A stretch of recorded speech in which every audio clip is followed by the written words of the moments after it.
नमस्कार दोस्तों। प्रणाम दोस्तों। तो हम लोग चल रहे हैं पति पत्नी का नोक झोंक प्यारा सा सोहर गीत सुनाने। तो आप लोग जरूर सुनिएगा, जैसा भी लगे अपना आशीर्वाद भर भर के दीजिएगा। तो चलिए सुनाते हैं। ये मेरा रिक्वेस्ट है, जरूर दीजिएगा, जरूर दीजिएगा। सेजिया पर बैठे हैं पियावा धनिया रज कर धनिया रज कर सिया सासू के बोलिया जहर लग सहलो न जालाऊ पिया सासू के बोलिया जहर लगे सहलो न जालाऊ पिया मानी लेता हमरो बचनिया ते माई से अलग होई जा, माई से अलग होई जाओ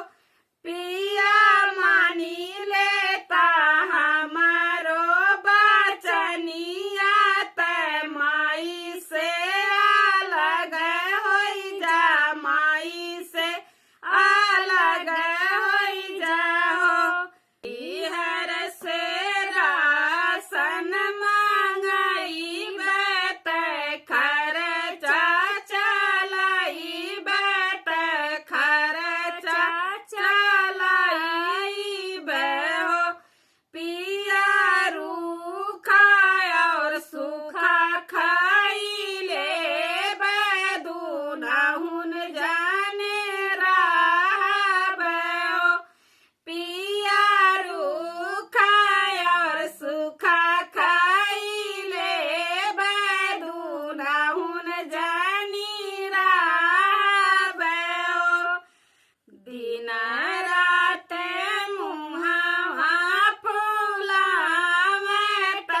हमारी जेठनिया ते हमारी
ऐसन दीना नहीं रही है हो दाना लौटी आई है तोहारो समैया तय ऐसन दीना नहीं रही है हो ना जौने दीना बनी जाबू मैया तय सब दुख कटी जई है हो दाना जौने दीना बनी जाबू मैया तय सब दुख कटी जई है हो हंसी हंसी पूछ छनी धाना तय पिया से रज कर पिया से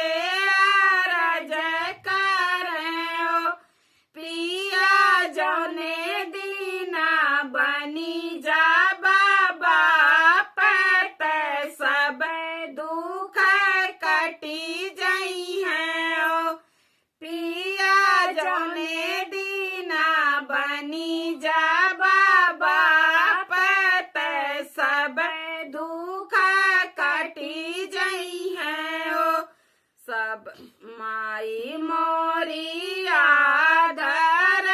करी है बहिनी भौजी कहीं है बहिनी भौजी करी है धाना माई के हमरी करा सेवा तय दूना पैबू मेवा तय दूना पैबू में